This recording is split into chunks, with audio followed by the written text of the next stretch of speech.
yung football itself, laro siya. Nung bata kayo, pag naglalaro kayo sa playground, ano yung nararamdaman nyo? Masaya. Lagi ko sinasabi sa inyo, when you're playing, etong futsal ba, etong futsal, yes, it may be a sport, it's a competition. Kung gaano kayo kagaling, kung gaano kayo kalakas, kung gaano kaganda yung composure ng team nyo.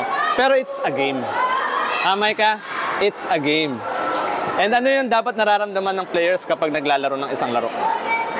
Ano yung nararamdaman ng isang player pag naglalaro? Masaya. Kapag lagi ko sinasabi sa inyo, pag na-stress kayo dyan, ano nangyayari? Maika? Ano nangyayari? Di ba yung battle for third? Anong ginawa nyo? Masaya. Pero, tatandaan nyo, yung level of competition is not like that. Mataas siya. Pero how do you enjoy yung game? How? Kalma? Sinabi ko, bago mag-start yung semifinals, anong sinabi ko? Kukareko. Cool, calm, relax, control. Pagdating nyo ng semifinals, nag-cool, calm, relax, and control ba kayo? Yun yung ano. Well, for me, nakukuha nyo yan through experience. Bata pa kayo, especially mga bago, bata pa kayo, talagang nararamdaman yung ano, yung tawag dito, yung kaba. Okay, pag naglalaro kayo, sanayin niyo yung sarili niyo na hindi kayo kinakabahan. Paano niyo magagawa yun na hindi kayo kinakabahan? Paano maaalis sa mentality ninyo na hindi kayo kinakabahan? Wag isipin. Mga negative na... Ano pa? Wag niyong isipin about the championship. Yun nga, inisip namin agad kasi. Kaya kayo natatalo. Wag niyong isipin that you're playing for a championship. Pag maganda yung performance ninyo, lalabas yan. And yung championship trophy, it's just a reward sa lahat ng effort ninyo. Sa tingin niyo, yung game niyo ngayon, are you a champion? No. You are a champion. Lahat ng ginawa ninyo. You are a champion. Except the semifinals. Maika, except the semifinals. You are a loser sa semifinals. Kasi you're thinking about the championship. Pero if you will play like a champion, nakalmado kayo, you're just enjoying, yung trophy, iaangat niyo yan. Di ba yung trophy, tapong ko yan, wala na. Tama? Kung yung trophy gawa sa salamin, ibagsak ko yan, ano mangyari? Basag.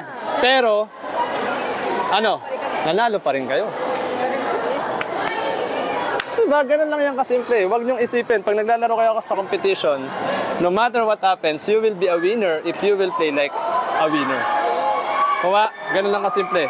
Anyway, ulitin ko sa inyo, yung journey ng athletics, ng athleticism, ng sports, hindi yan magaling na kagad kayo. Hindi yan ganun. Hindi yan snap, magaling na kagad kayo. It's a long process. It's a long process. 4 years, 3 years. 4 na. 4 pa lang. 2021 kayo eh. Hindi ko kasabay yun. Ikaw? 2. Oh, kita nyo. It's a process. It's a long process. Kung magkikwit kayo, maluwag yung gate. Kung magtutuloy-tuloy kayo, welcome kayo dito. Ulitin ko yung sinasabi ko sa inyo. Why am I staying here? Kasi I can see diamonds. Hindi diamond na kikita ako sa inyo, Hindi ganun. I can see diamond that can shine.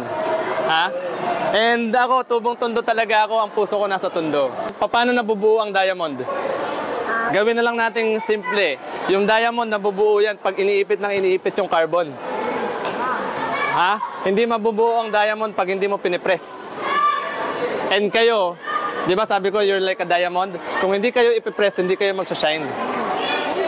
Kuha nyo. Tindihan nyo. Are you a diamond?